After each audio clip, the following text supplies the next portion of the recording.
आपने एक पत्रकार परिषद रखी, क्या कारण था रखने का, क्या कहना चाहिए? कैसा है कि पहले तो बहुत बहुत शुक्रिया आप लोगों का कि आप लोग एक बहुत ही शॉर्ट नोटिस में आप आए मेरे बुलाने पे। और आज का पत्रकार परिषद का सबसे बड़ा मसला ये है कि जो गटर और गंदा पानी जो खाड़ी में जा रहा था इतने सालों से, उसके खिलाफ मेरा जो एनजीटी के अंदर पिटीशन था, ये 25/9/2024 को एनजीटी के अंदर मेरा ऑर्डर आया। ये एनजीटी क्या है? एनजीटी है नेशनल ग्रीन ट्रिब्यूनल, जो ज़्यादातर एनवायरनमेंट रिलेटेड केसेस पे उसका ऑर्डर करती है। जैसे बहुत सारे ऑर्डर उसने किए हैं। अपना दोस्ती के पीछे जो नाला है उसका भी मैंने ऑर्डर लाया था, जो वाइडनिंग हुआ वो भी एनजीटी ने की थी। तो कैसा है कि ये जो मुमरा के अंदर इतने बिल्डिंग थे, कंस्ट्रक्शंस थे, जिनका पूरा कनेक्टिविटी जो थी वो नाले में थी, और ये पूरा गंदा पानी खाड़ी में जाता था, जिसके वजह से पर्यावरण को बहुत नुकसान हो रहा था। 2008 में एनजीटी ने एक ऑर्डर पास की, जिसके अंदर एवरी म्यूनसिपल कॉरपोरेशंस को एसटीपी बनाने को कंपलसरी की।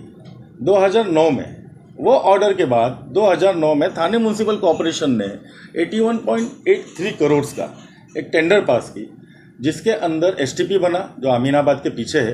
वो टोटल 32 MLD का एसटीपी है, जिसके अंदर 32 million litres per day solid waste जो है गंदा, वो ट्रीट होता है। और उसकी कनेक्टिविटी के लिए आप बीच में आप लोग देखे रहेंगे मुमरा के मेन रोड क्या, इंटरनल रोड्स क्या, बाकायदा एक मशीन सेटअप होता था और ड्रिलिंग होता था, एक ड्रिल होता था अंडरग्राउंड सीवरेज। तो रोड को बिना डिस्टर्ब किए अंडरग्राउंड सीवरेज का एक नेटवर्क बिछाया गया पूरा मुमरा के अंदर, और वो होने के बाद उसकी कनेक्टिविटी जो है वो एसटीपी में दिया गया। उसके बाद 2019 में एक टेंडर हुआ, जो इंटरनल रोड से, अपने मुमरा के जो इंटरनल रोड्स थे उनका कनेक्टिविटी इसके अंदर देने के लिए 2019 में एक टेंडर हुआ 16 करोड़ 26 लाख का 2019 में। और वो इंटरनल अपने जो रोड्स है, जैसे अलमास का रोड, चांदनगर का रोड, रशीद कंपाउंड का रोड, और पूरा इधर से लेकर मुमरा तक इंटरनल रोड्स की कनेक्टिविटी ये मेन लाइन को दिया गया, और ये मेन लाइन का कनेक्टिविटी सीधा दिया एसटीपी में। तो ये पूरा 2019 में उनका हो गया था। उसके बावजूद कैसा है कि ये मेन लाइन था, उसके अंदर हाउस कनेक्शन बाकी थे। जो बिल्डिंग का कनेक्टिविटी जो है वो लाइन में जाएगा, तो वो काम नहीं हो रहा था। तो 2019 में मैंने पहला कंप्लेंट किया था थाने म्यूनसिपल कॉर्पोरेशन को कि भाई आप ये जो हाउस कनेक्शन करके ये जो है एसटीपी चालू कराओ। तो उन्होंने 2019 के अंदर 5 टेंडर किए एवरी वार्ड का, 26, 30, 31, 32, 33। हर टेंडर अलग क्वांटिटी है। जैसे 26 का टेंडर है 2020 का 4 करोड़ 16 लाख 85,151। 2019 का टेंडर है 30 का 3 करोड़ 95 लाख 41,000। 4 करोड़ 42 लाख 31 का है, 6 करोड़ 5 लाख 32 का है, और 2 करोड़ 34 लाख 33 का है। ऐसा सेपरेट टेंडर हुए जो हाउस कनेक्शन करना था। इनका 30% हाउस कनेक्शन हुआ, उसके बाद इनका काम बंद हो गया। तो फिर से मैंने कंप्लेंट किया 2021 में कि आप ये हाउस कनेक्शन फाइनल करो, क्योंकि अभी भी गंदा पानी जो है खाड़ी में जा रहा है और खाड़ी में तकलीफ हो रही है। 2022 में एनजीटी ने मेरा पिटीशन एक्सेप्ट किया। पिटीशन में हियरिंग हुआ। मेरा पिटीशन नंबर है ओरिजिनल एप्लीकेशन 63/2023, जो वेस्टर्न बेंच में चला। एनजीटी के अंदर 5 बेंच है। एक है प्रिंसिपल बेंच जो दिल्ली में बैठती है, उसके बाद एक western bench, eastern bench, northern bench और साउथर्न बेंच, ये 4 बेंच है। हमारा जो है महाराष्ट्र, ये वेस्टर्न बेंच में आता है, जिसका हेड ऑफिस है पूना में। मेरा एप्लीकेशन एक्सेप्ट हुआ प्रिंसिपल बेंच में 2022 में, उधर से वेस्टर्न बेंच में ट्रांसफ़र हुआ 2023 में। दिल्ली से ट्रांसफर वेस्टर्न बेंच में हुआ।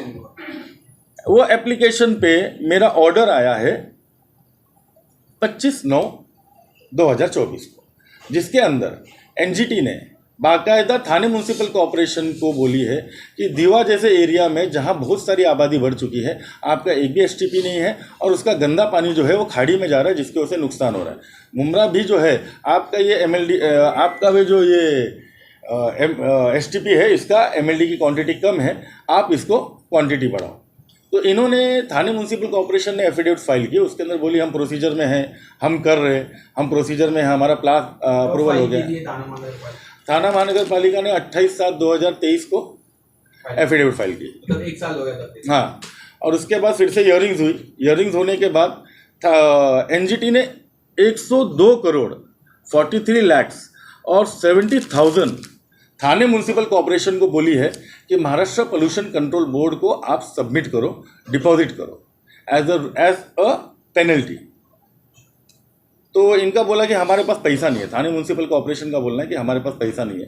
तो एनजीटी ने बोली ठीक है, स्टेट ऑफ महाराष्ट्र को बोली कि आप थाने म्यूनसिपल कॉर्पोरेशन के एवज में आप ये पैसा सेंट्रल पोल्यूशन कंट्रोल बोर्ड, जो पोल्यूशन कंट्रोल बोर्ड का हेड ऑफिस है, वहाँ जमा करो।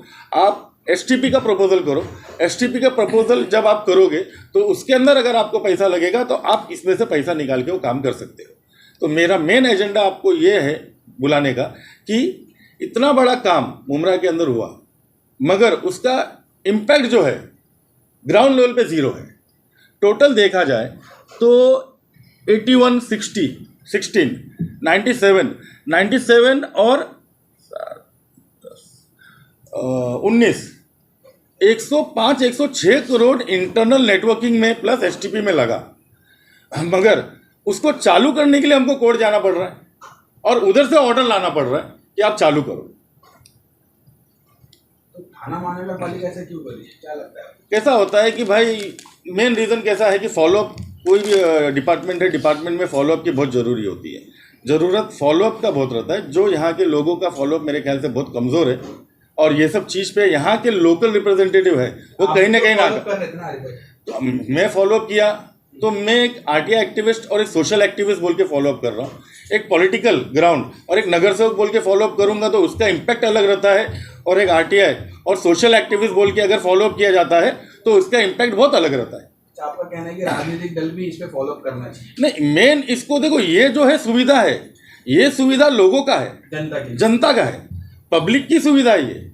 ये सुविधा पब्लिक का है तो इसका मेन फॉलोअप जो है ये पब्लिक के लिए पॉलिटिकल पार्टी का होना चाहिए, रिप्रेजेंटेटिव का होना चाहिए। जो लोग थाने म्यूनसिपल कॉर्पोरेशन में चुन के गए वो नगर सेवकों का होना चाहिए, मगर उन्होंने इसके ऊपर थोड़ा भी इंटरेस्ट नहीं लिया।